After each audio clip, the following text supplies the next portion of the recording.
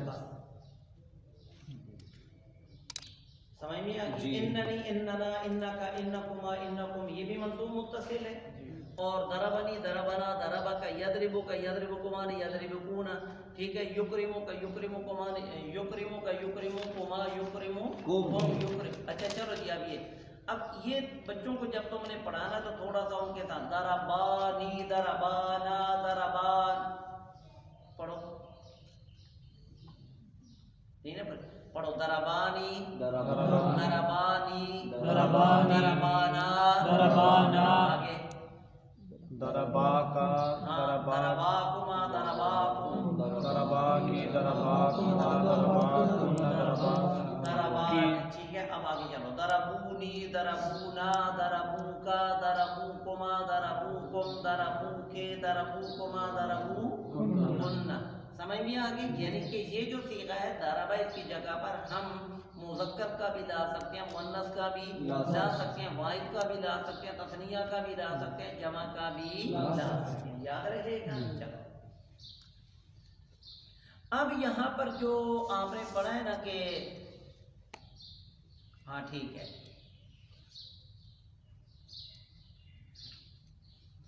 یہ جو پیچھے تم نے پڑھا ہوا تھا ضمیر مرفوع متصل، جس کے اندر تم نے تم پڑھا تھا. ضرب تم میں کیا پڑھا تھا؟ تم. ضرب تم.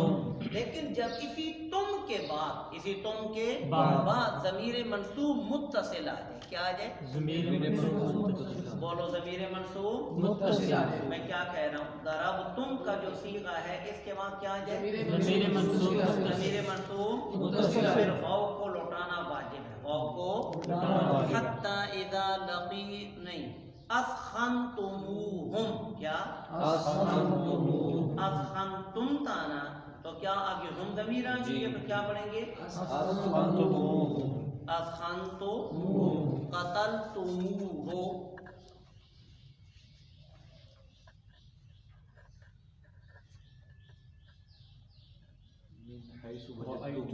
وجدتموہم. ٹھیک ہے. ایک اور مقام پر بھی آیا ہے کہ 10ویں پارے کے یا 11ویں پارے کے شروع کے اندر. چلو باقی اب آپ کے سامنے آ گئی نا، دیکھ دو مثالیں. چلیے آگے آ جائیے. منصوب منفصل. ایا یا ایانا، ایاکا، ایاکما، ایاکم، ایاکی، ایاکما، ایاکن. یہاں پر ان ضمیروں کے اندر وہاں پر جو پرابلم ہے نا وہ یہ بن جاتا ہے کہ ہمارے جو طلباء ہیں نا وہ یہ ایا مضاف یا ضمیر مضاف الیہ.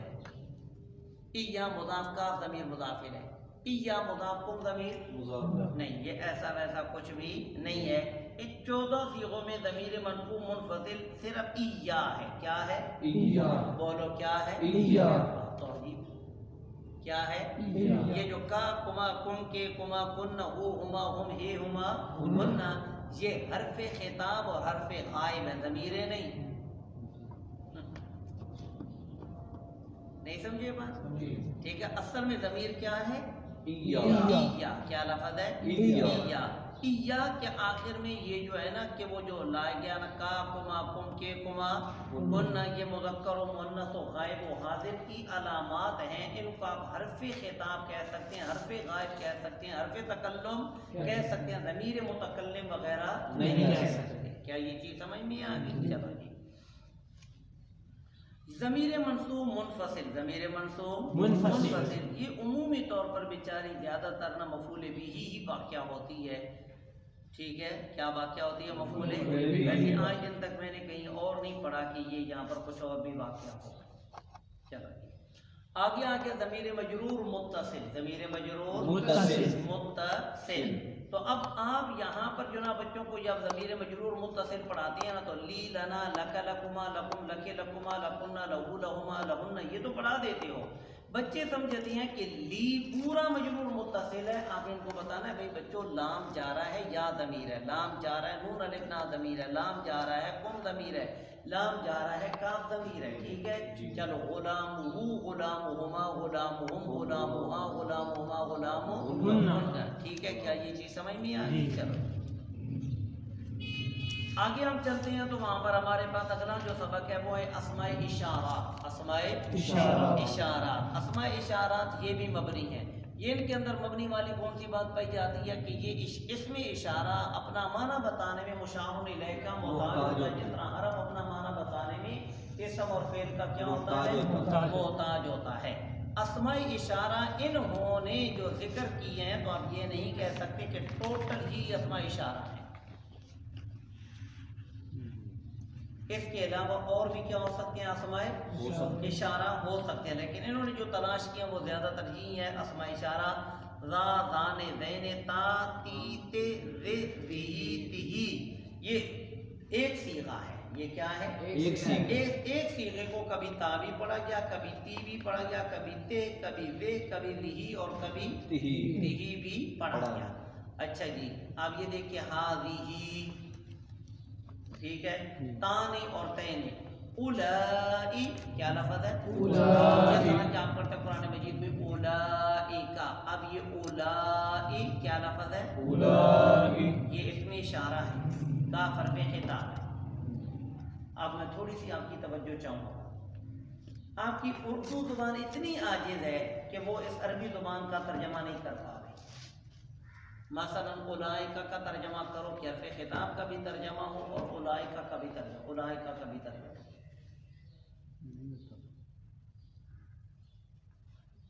اولائے وہ، اولائے وہ کون جن کا پہلے کیا ہوا؟ ذکر ہوا، وہ لوگ جو ایمان لائے متقین ہیں۔ اولائکا کا مشار الیہ ما قبل ہے، کا ترجمہ کرو۔ چلو اولائکا اور اولائکما اولائکم، ان میں کیا فرق ہے؟ تم اولائکا کو واحد کہو گے، اولائکما کو تثنیہ کہو گے، اولائکم کو جمع کہو گے، اولائکا جمع ہے خود۔ اب ادھر توجہ کرو، میں مثلا آپ کو صرف بتانا چاہتا ہوں، اس شہزادے کو بتانا چاہتا ہوں یہ لوگ، تو میں اس کو کیا کہوں گا؟ اولائکا۔ نہیں سمجھے؟ جی جی، میں صرف اس کو بتانا چاہتا ہوں کہ بھئی یہ سارے لوگ آپ کے خلاف فیلو ہیں، تو میں اس کو کیا کہوں گا؟ اولئک زملاء، اولئک زملاء، اولئک زملاء۔ ان دونوں کو بتانا چاہتا ہوں تو پھر کہوں گا اولئکما الزملاء۔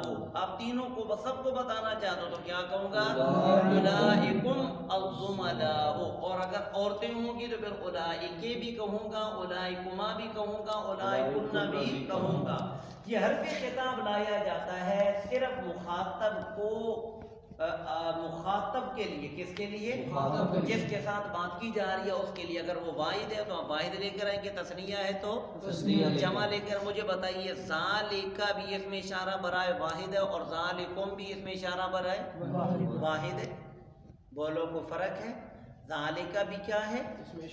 واحد ہے، اور ذالکم بھی اس میں اشارہ کیا ہے؟ واحد ہے۔ لیکن فرق یہ کہ ذالک کے اندر اس میں اشارہ استعمال کیا گیا ہے جس کے ساتھ بات کی جا رہی تھی وہ واحد تھا، اور ذالکم استعمال کیا گیا جن کے ساتھ بات کی گئی وہ کیا تھے؟ دو۔ بولو کوئی سمجھ آئی؟ پہلے کبھی اس بات کی طرف توجہ کی تھی؟ تو یہ توجہ ضرور کیا کرے، اس توجہ کرنے کی وجہ سے آپ کے ذہن میں سوال پیدا ہوں گے۔ اچھا جی، تو کبھی کیا کیا جاتا ہے؟ اب ذالکہ کی ترکیب کرو، کس کی؟ ذا اس میں اشارہ، لام جارہ، کاف ضمیر، اور ترجمہ بھی ٹھیک ہوتا ہے، یہ تیرے لیے، ذا مبتدا لکا لکا، یہ کیا ہے؟ تو اب یہاں پر یہ جو لام ہے کیا ہے؟ لام دیر لے، یہ حرف جار نہیں ہے، کیا حرف جار نہیں ہے، حرف جار نہیں ہے۔ کبھی اس میں اشارہ اور حرف خطاب کے درمیان، حرف اشارہ اس میں اشارہ اور حرف خطاب کے درمیان لام کا بھی اضافہ کر دیتے ہیں۔ کس کا؟ لام کا بھی کیا کر دیتے ہیں؟ اضافہ کر دیتے ہیں۔ اب سوال یہ کہ لام ہی کا اضافہ کیوں کرتے ہیں؟ تو وہ چونکہ آپ بات کر رہی ہیں مخاطب سے، کس سے؟ تو آپ اس کو بتانا چاہتے ہیں یہ بات تیرے لیے ہے، یہ کیا ہے؟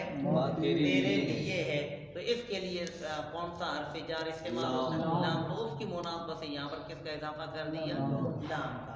تو اب یہاں پر یہ فرق کر دیتے ہیں کہ ذا یہ قریب کے لیے، ذا کا یہ متوسط کے لیے، اور ذالک دور کے لیے۔ لیکن کبھی اس کے برعکس بھی استعمال ہوتے رہتی ہیں، وہ آپ کو پڑا بلاغت کا وہ معاملہ ہے، ٹھیک ہے؟ کیا یہ چیز سمجھ میں آ گئی؟ کبھی یوں کرتے ہیں کہ اس میں اشارہ کے شروع میں ہاں برائے تنبیہ لے آتے ہیں، کیا لے کر آتے ہیں؟ ہاں برائے تنبیہ، وہ تو آپ نے پڑھا ہوا، ہاں برائے تنبیہ، جس طرح کہ ہاذا ہاذانی ہاذا کہا ہاذا ہاذہی ہاذانی ہاتانی ہاؤلائی، کیا لفظ ہے؟ اب یہاں پر یہ دو لفظ استعمال ہوئے، اولائی بالمد اور اولائی بالکسر۔ اولائی بالمد کی تو مثال آپ کے پاس اولائکا ہے، کیا ہے؟ اولائکا۔ کیا قرآن مجید کے اندر اولا اولا اولا بالکسر یہ بھی کہیں استعمال ہوا؟ اولائکا بھی استعمال ہوا، اولائکن بھی استعمال ہوا، اولائکم بھی قرآن میں استعمال ہوا، اولائکے یہ بھی عربی زبان کے اندر استعمال ہوا۔ تو کیا یہ لفظ جو اولا، کیا لفظ ہے؟ اولا، ٹھیک ہے، یہ بھی کبھی استعمال ہوا؟ یہ بھی استعمال ہوا حدیث مبارک میں، ٹھیک ہے؟ مجھے یاد نہیں آ رہی ہے کہ غالباً وہ حضرت ابوبکر صدیق والی امامت والا مسئلہ یا کوئی مسئلہ، وہاں پر ایک اشارہ اولا استعمال کیا گیا، ٹھیک ہے؟ چلو، اسماء موصولہ الذی اللذانی الذین اللتی اللتان اللتان، اسماء موصولہ، موصولہ کیا لفظ ہے؟ موصولہ۔ موصولہ کا معنی وہ اسماء جن کو ملایا گیا ہے، جن کو ملایا گیا ہے۔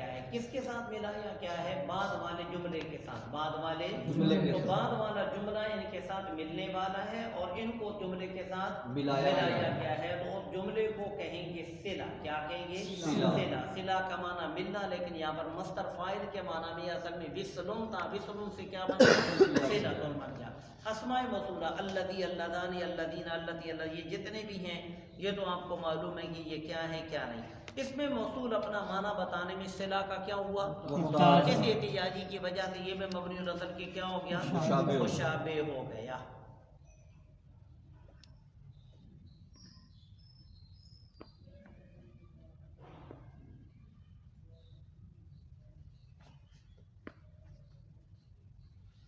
اب ان میں سے پہلا ہے الذی، آپ زیادہ تر پڑھتے ہیں یہ کس کے لیے آتا ہے؟ واحد مذکر کے لیے۔ کس کے لیے؟ بولو کس کے لیے؟ واحد مذکر کے لیے۔ لیکن اگر آپ قرآن مجید پڑھیں گے تو یہ کہیں جمع کے لیے بھی استعمال، کس کے لیے؟ بولو کس کے لیے استعمال؟ جس طرح کہ مثلہم کمثل الذی استوقد فلما اضاءت ما حولہ ذهب اللہ بنورہم، کی ہم ضمیر کا مد یہ الذی ہے، کیا ہے؟ الذی۔ اب الذی تو واحد اور ہم ضمیر تو جمع ہے، تو یہاں پر کہتے ہیں کہ الذی جمع کے معنی میں استعمال ہوا. کس کے معنی میں؟ الذی جمع ہوا. الذی جمع کے معنی میں کیا ہوا؟ استعمال ہوا. ٹھیک ہے جی. چلو اللذان حالت رفی میں، اللذین حالت نصبی اور جری میں، الذین جمع مذکر کے لیے استعمال ہوتا ہے یہ حالت رفی میں. اور یہ اب یہاں پر ایک بچوں کے ذہن میں سوال آتا ہے، میں غلط تو نہیں آپ کو پڑھا رہا کہ آپ یہ کہیں کہ بھئی یار یہ ہمیں بار بار استاد ہمیں بنانا چاہتا، ہم استاد بننا ہی نہیں چاہتے. اب یہ دیکھو اللذان اللذین، تو بچے فوری طور پر کہتے ہیں کہ حضرت آپ تو ہمیں مبنی پڑھا رہے ہیں کہ مورب پڑھا رہے ہیں؟ جی مبنی پڑھا رہی ہیں. تو یہ حالت رفی میں الف آئے، حالت نصبی اور جری میں یا ما قبل مفتوح آئے. یہ تو جو نا مورب کا اعراب ہوتا ہے، تثنیہ کا اعراب ہوتا ہے، یہ مبنی کا اعراب نہیں ہوتا. تو اس کا جواب یہ ہے کہ اللہ زانی کی وضع ہوئی ہے حالت رفی کے لیے، اور اللہ زین اور اللہ زین کی وضع ہوئی ہے کس کے لیے؟ حالت نصبی اور جری کے لیے. لہذا یہ اعراب نہیں ہے. اگر اعراب ہوتا، اگر یہ کیا ہوتا؟ اعراب ہوتا تو پھر اس کی وضع کیا؟ وضع کو دیکھا نہ جاتا. اب یہ دیکھو نا، قلمن کا لفظ وضع کیا، تثنیہ کی حالت رفی میں قلمان، حالت نصبی اور جری میں کس کے لیے؟ تو وہاں پر وضع کا کوئی دخل نہیں ہے. چلو آگے آ جائیے. ما اور من یہ تو دونوں آسان ہیں. ایون اور ایتن آپ کو زیادہ تر پریشان کرتے ہیں. ایون اور ایتن آپ کو زیادہ تر کیا کرتے ہیں؟ پریشان کرتے ہیں. اس کی وجہ یہ ہے کہ ایون اور ایتن، ایون اور ایتن یہ صرف اس میں موصول کے طور پر جو استعمال ہوتے نہیں ہیں. جس طرح کہ ما اور من یہ اس میں موصول کے طور پر استعمال نہیں ہوتے. ادھر توجہ کرو. من ابو کا کیا ہے؟ من ابو کا، من مبتدا، ابو کا اس کی خبر. کدھر ہے موصول اور کدھر ہے صلہ؟ تو یہ کیا بن گیا؟ من استفہامیہ. ما ہیہ یہ کیا ہے؟ ما مبتدا، ہیہ اس کی خبر. تو لہذا یہ ما استفہامیہ ہے. اسی طرح ایون اور ایتن یہ استفہام کے لیے بھی استعمال ہوتے ہیں. کس کے لیے؟ استفہام کے لیے بھی کیا ہوتی ہیں؟ استعمال ہوتی ہیں. اور کبھی اس میں موصول کے لیے بھی کیا ہوتی ہیں؟ اب آپ نے قرآن مجید پڑھتے وقت ترجمہ یا سیاق و سباق سے اندازہ لگانا ہے کہ یہاں پر ایون اور ایتن استفہام کے لیے استعمال ہوئے یا یہاں پر اس میں موصول کے لیے کیا ہوئے؟ استعمال ہوئے. جب اس میں موصول کے لیے استعمال ہوں گے تو پھر معنی یہ بنے گا ان میں سے جو. کیا؟ ان میں سے جو. کیا استعمال ہوگا؟ ان میں سے جو. یہ آپ کا فیصلہ ہے کہ آپ یہاں پر، اب قرآن مجید کے اندر آتا ہے ای الحزبین احصی. اب یہ دیکھیے کہ اب یہ آپ کا، اب یہاں پر ایون اور ایتن کو آج یا کل آپ قرآن مجید کو دیکھیں، جہاں کہیں بھی ایون اور ایتن استعمال ہوا تو وہاں کہاں اس میں موصول کے طور پر استعمال ہوا اور کہاں استفہامیہ کے طور پر کیا ہوا؟ استعمال ہوا. جہاں یہ اسماء استفہامیہ کے طور پر کیا ہوئے؟ استعمال ہوئے، تو وہاں پر ان کا استفہام والا ترجمہ کرنا ہے، اور جہاں پر یہ موصول کے لیے استعمال ہو تو وہاں پر موصول کا ترجمہ استعمال کرنا ہے. کہتے ہیں ایون اور ایتن. اب ان کو دیکھو، ادھر توجہ کرو. یہ ہے صاحب کتاب کا تسامح. اسماء موصولہ کا ذکر کیا، مبنیات کا کیا کیا؟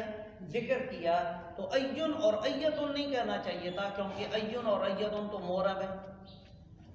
کیا ہے؟ ایون اور ایتن تو کیا ہے؟ مورب ہے. تو لہذا ان کو کیا کہنا چاہیے تھا؟ ایوہم. کیا کہنا چاہیے تھا؟ ایوہم. بولو کیا کہنا چاہیے تھا؟ ایوہم. کیا کہنا چاہیے تھا؟ ایوہم. لیکن انہوں نے ایون اور ایتن اس لیے کہا کہ اس کے وجہ یہ بتا کہ ان میں اصلاً اعراب ہے، اصلاً یہ مورب ہے، اصلاً یہ مورب ہے، اصلاً یہ کیا ہے؟ اس وجہ سے ان کو کیا ذکر کیا؟ مورب کی کنڈیشن میں ذکر کیا، تاکہ طالب علم یہ نہ سمجھے کہ یہ پیدائشی طور پر مبنی ہے. نہیں، یہ پیدائشی مبنی نہیں ہے، بلکہ کبھی یہ مبنی ہوتے ہیں، کبھی یہ کیا ہوتی ہیں؟ مورب ہوتے ہیں. وہ تین حالتیں ہیں کہ مضاف ہوں اور صدر صلہ معذوف ہو. چار حالتیں ہیں. چلو، تین حالتوں میں یہ کیا ہے؟ مورب ہوتے ہیں. چار حالتیں یہ جس طرح کہ اضرب ایہم قائم. اضرب ایہم. اب یہاں پر ایو یہ مضاف ہے، ہم ضمیر کیا ہے؟ مضاف الیہ. اور قائم سے پہلے صدر صلہ ہوا وہ معذوف ہے. جب یہ مضاف الیہ مضاف ہوں اور صدر صلہ معذوف ہو، یہ غالباً کل میں آپ کو سمجھاؤں تاکہ چھوٹے بچوں کو بھی اچھے طریقے سے سمجھا سکوں. ٹھیک ہے؟ یہ کل کا ادھار کر لیں. آپ کو تو سب کو معلوم ہی ہے نا. اب یہاں پر آگے دیکھیے کہ الف لام کیا ہے؟ الف لام. الف لام بمانا الذی. الف لام بمانا الذی. بہت زیادہ قرآن مجید کے اندر الف لام بمانا الذی استعمال ہوا. ٹھیک ہے. تو یہ الف لام بمانا الذی یہ بھی اس میں موصول کا معنی دیتا ہے، لیکن اس کے لیے شرط یہ ہے کہ یہ ایسی اس میں فاعل و مفعول پر داخل ہو جن کے اندر حدوثی معنی پایا جائے. کیا معنی پایا جائے؟ جن کے اندر حدوثی معنی پایا جائے. اب یہ دیکھو هو القادر کیا ہے؟ هو القادر. قل هو القادر. قل هو قادر. اب یہاں پر قادر کا لفظ یہ ہے تو اس میں فاعل کا، لیکن اس کے اندر قدرت والا معنی ثبوتی نہیں، ثبوتی ہے، حدوثی نہیں ہے. لہذا آپ یہ نہیں کہہ سکتے کہ القادر میں الف لام بمانا الذی ہے، بلکہ پورا القادر الف لام برائے تعریف ہے. قادر یہ معرف باللام ہے. جیسے الضارب المضروب، الضارب الذی ضرب یا الذی یضرب، المضروب الذی یضرب الذی ضرب. ذو بمعنی الذی، ذو بمعنی الذی یہ بھی قبیل ہے. یہ آگے دن اپنا یہاں پر مجھے کیا پتا تھا کہ میں نے آپ کو پڑھانا تھا، ورنہ میں اس حدیث شریف کو آپ کے سامنے نوٹ کر لیتا جس حدیث شریف کے اندر وہاں پر ذو بمعنی کس کے لیے استعمال ہوا؟ الذی استعمال ہوا.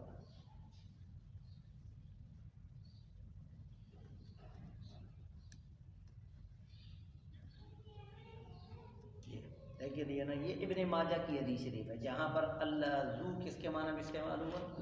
الذی کے معنی میں. چلو جس طرح جانی ذو ضربک، اب انہوں نے جانی ذو ضربک، جانی ذو ضربک یہ مثال آپ کے سامنے ذکر کر دی ہے کہ جب ذو کس کے معنی میں استعمال ہوگا؟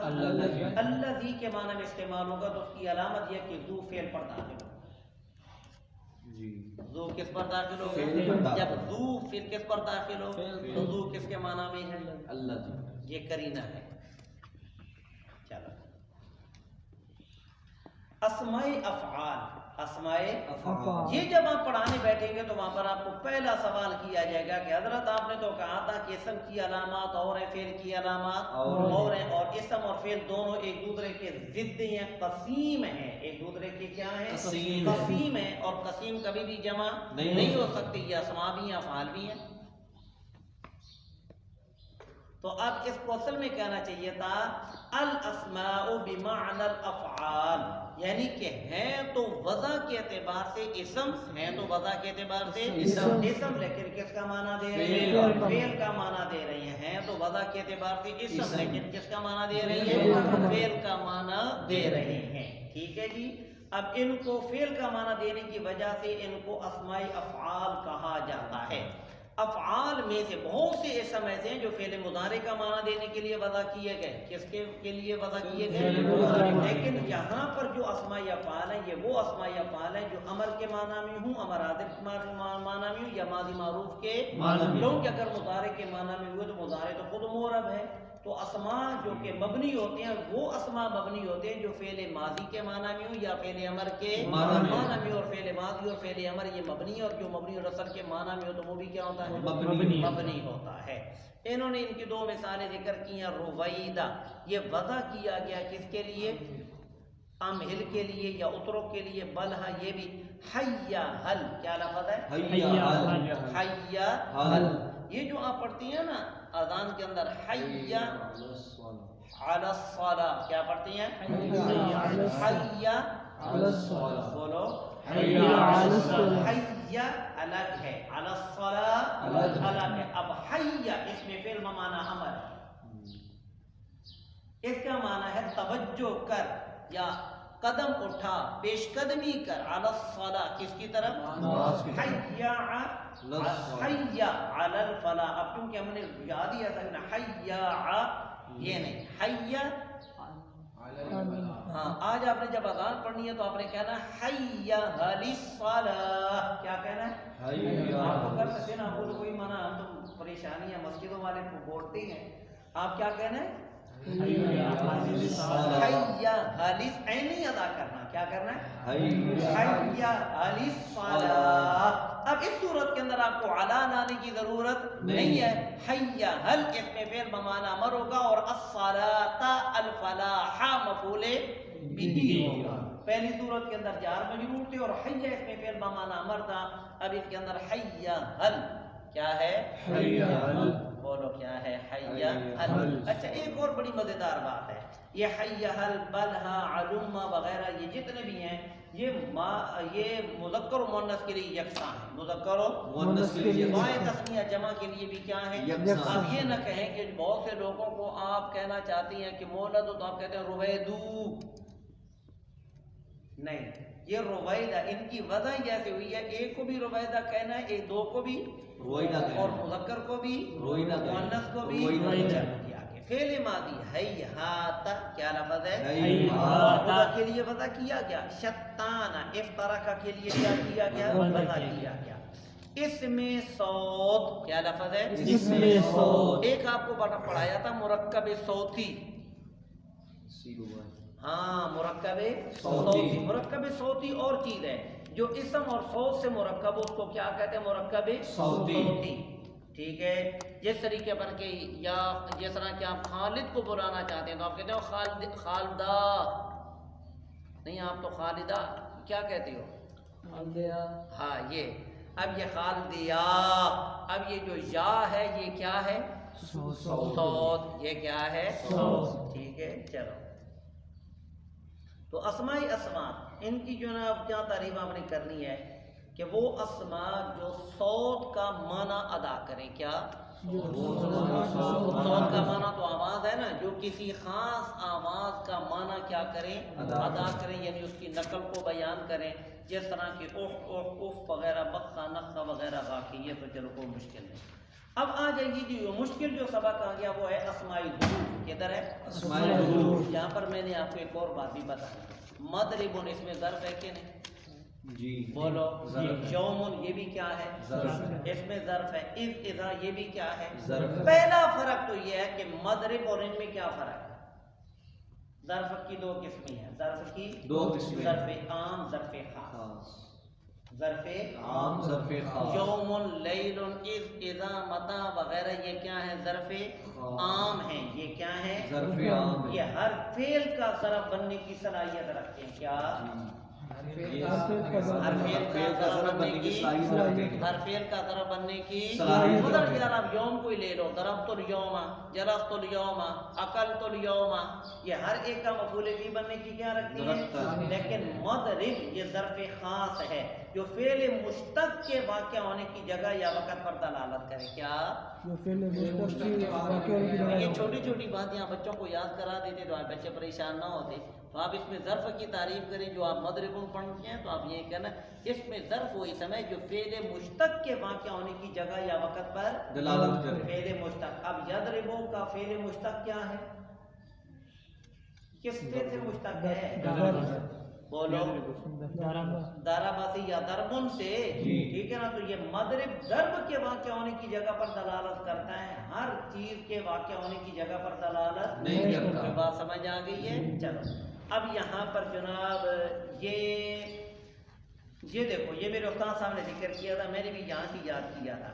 اس میں ضرب کی دو قسمیں جو کسی خاص فعل کے زمانے یا مکانے پر دلالت کرے، جیسے مضربن یہ ثلاثی مجرد سے مفعول مفعول کے وزن پر آتا ہے. اور ایک ہوتا ہے جو خاص ضرب پر کیا کرے؟ دلالت کرے. جس طرح کی اذا متا وغیرہ یہ وہ خاص فعل کے واقع ہونے پر دلالت کرتے ہیں یا ہر فعل کے واقع ہونے کی جگہ یا وقت پر دلالت کرتے ہیں. تھک تو نہیں گئے؟ اچھا جی. اب تمام ظروف مبنی نہیں ہے. کیا؟ جب آپ نے یہ سبق پڑھنا یا پڑھانا تو آپ نے کہنا اسماء ظروف مبنیہ. کیا؟ اسماء ظروف مبنیہ. اسماء ظروف مبنیہ. مبنیہ. ہر اس میں ظرف مبنی نہیں ہے بلکہ چند اسماء ظروف ایسے ہیں جو کہ مبنی ہے. اکثر جتنا کہ لیل، یوم، ٹھیک ہے جی، دہر، بیت وغیرہ یہ سب کیا ہیں؟ اس میں ظرف ہے لیکن یہ مورب ہے، یہ مبنی نہیں ہے.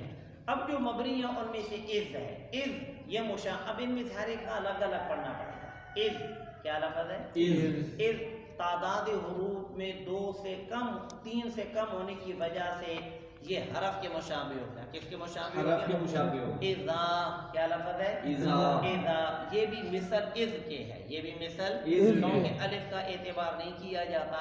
متا کیا لفظ ہے؟ متا۔ یہ استفہام کا معنی دیتا ہے، بولو استفہام کا معنی دیتا ہے۔ کس کا معنی دیتا ہے؟ استفہام۔ اور جو استفہام کا معنی دینے والے جتنے بھی اسماء ہیں تو وہ حمزہ استفہام کے معنی کو متضمن ہے، یا حل کے معنی کو کیا ہے؟ متضمن ہے۔ اور حل اور حمزہ استفہام یہ حرف ہیں، تو یہ حرف کے معنی کو متضمن ہونے کی وجہ سے کیا ہوئے؟ مبنی ہوئے۔ ہاں؟ چلو کیفا یہ بھی استفہام کے لیے استعمال ہوتا ہے، ایانا یہ بھی استفہام کے لیے استعمال ہوتا ہے۔ امسی کیا لفظ ہے؟ امسی۔ امسی گزشتہ کل کے لیے کیا ہوا؟ استعمال ہوا۔ یہ یہاں پر مبنی ہے، یہ یہاں پر مبنی ہے عدل کی پائے جانے کی وجہ سے۔ کس کی؟ یہ کیا بات کر رہے ہیں؟ میں نے آپ کو ذکر کیا تھا کہ عدل کا کبھی اعتبار مبنی کے اندر بھی کیا جاتا ہے۔ سمجھ میں آ گئی یہ بات؟ یہ فعلے کے وزن پر، اور فعلے کا وزن عدل کے لیے استعمال ہوتا ہے۔ کس کے لیے؟ عدل کے لیے۔ عدل کے لیے۔ مذ اور منذ کی بات ہے۔ قطو کو اندر ایک قرات ہے قاتو، کیا لفظ ہے؟ قاتو۔ تو وہ اس قرات کی وجہ سے وہاں پر یہ اس کو دیکھا جائے گا عود و قبل و بعد و۔ اب یہاں پر یہ کہتے ہیں عود و قبل و بعد و، زیادہ تر یہ استعمال ہوتا ہے قبل و بعد کے ساتھ، لیکن یہ استعمال تینوں کے ساتھ ہے، عود و قبل و بعد و، ان تینوں کے ساتھ۔ لیکن چونکہ ہمارے قرآن مجید میں عود و استعمال نہیں ہوا، قبل اور بعد استعمال ہوا، تو ہم قبل اور بعد کی صورتیں پڑھتے ہیں، جبکہ یہ صورتیں تو قبل اور بعد اور عود یہ مبنی بر ضم ہوتے ہیں، مبنی بر ضم ہوتے ہیں اس وقت جب ان کا مضاف الیہ معذوف منوی ہو، مضاف الیہ محذوف منوی ہو، مضاف الیہ معذوف منوی ہو۔ اگر ان کا مضاف الیہ لفظوں میں موجود ہو تب بھی یہ معرب ہوتی ہیں، ان کا مضاف الیہ نسیہ منسیہ حذف ہو تو تب بھی یہ کیا ہوتی ہیں؟ معرب ہوتی ہیں۔ آگے لفظ ہے حیث قدام تحت فوق، جن کے اندر بھی یہ صورت یاد ہے۔ کیا یہاں تک سمجھ میں آئی؟ آگے آ جائیے اسماء کنایہ، کیا ہے؟ اسماء کنایہ۔ کنایہ کا مطلب یہ ہوتا ہے کہ غیر واضح انداز میں بات کرنا، کیا؟ غیر واضح انداز میں غیر واضح انداز میں کیا کرنا؟ بات کرنا۔ ایک ہوتا ہے بچوں مجاز، مجاز اور ہوتا ہے، کنایہ اور ہوتا ہے، ٹھیک ہے نا؟ مجاز کے اندر یہ ہوتا ہے کہ لفظ اس معنی کے لیے وضع نہیں کیا گیا ہوتا، لفظ کسی اور معنی کے لیے وضع کیا۔ چلو میں آپ کو پہلے کنایہ کی مثال فقہ میں سمجھاؤں۔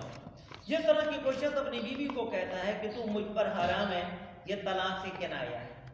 یہ کیا ہے؟ یعنی اس نے طلاق واضح لفظوں میں نہیں دی ہے، دی اس نے طلاق ہی ہے لیکن واضح، کیونکہ تو مجھ پر حرام ہے یہ طلاق کے لیے وضع نہیں کیا گیا، یہ طلاق کے لیے وضع نہیں کیا گیا، لیکن یہ طلاق سے کنایہ ہے۔ طلاق سے کیا ہے؟ کنایہ ہے۔ یعنی اس کو کہنا چاہیے تھا میں نے تجھے طلاق دی، اس نے کہہ دیا کہ تو مجھ پر حرام ہے۔ تو دونوں کا چونکہ حکم ایک ہے، اس وجہ سے ان کو کیا کہتی ہیں؟ کنایہ۔ کیا کہتی ہیں؟ کنایہ۔ تو یہاں پر بھی کنایہ کے اندر یہی بات ہے کہ عام مثال کے طور پر کہتے ہیں تو ایسا ایسا ہے، کیا؟ تو ایسا ایسا ایسا۔ اب ایسا ایسا ہے یہ بات آپ مبہم انداز میں کر رہے ہیں، سیدھی سی کہنا۔ تو اب یہاں پر تو ایسا ایسا ہے، انت کذا کذا۔ اب یہ کذا کذا یہ اس میں کنایہ ہے، کذا کذا یہ کیا ہے؟ اس میں کنایہ ہے۔ تو نے ایسے ایسے کہا، تو نے قلت کیت کیت، قلت کیت زیت، تو نے ایسے ایسے کہا۔ اسی طرح آپ یہ کہتے ہیں کہ میرے تجھ پر بہت سے احسان ہیں، میرے تجھ پر بہت سے احسان۔ اب یہاں پر احسان گن کر بتانا کہ میں نے یہ احسان تجھ پر کیا، وہ کیا، میں نے اتنے تجھ پر کیا کیے۔ اب اتنے کیا لفظ ہے؟ اتنے یہ کنایہ ہے، یہ کیا ہے؟ بولو یہ کیا ہے؟ کنایہ ہے۔ تو لہذا اب یہاں پر ہم پڑھتے ہیں اسماء کنایہ۔ اسماء کنایہ وہ اسم جو کسی معین شے پر دلالت کرے لیکن ان کی دلالت صراحتاً نہ ہو، کم عدد مبہم کے لیے استعمال ہوتا ہے۔ کام کس کے لیے؟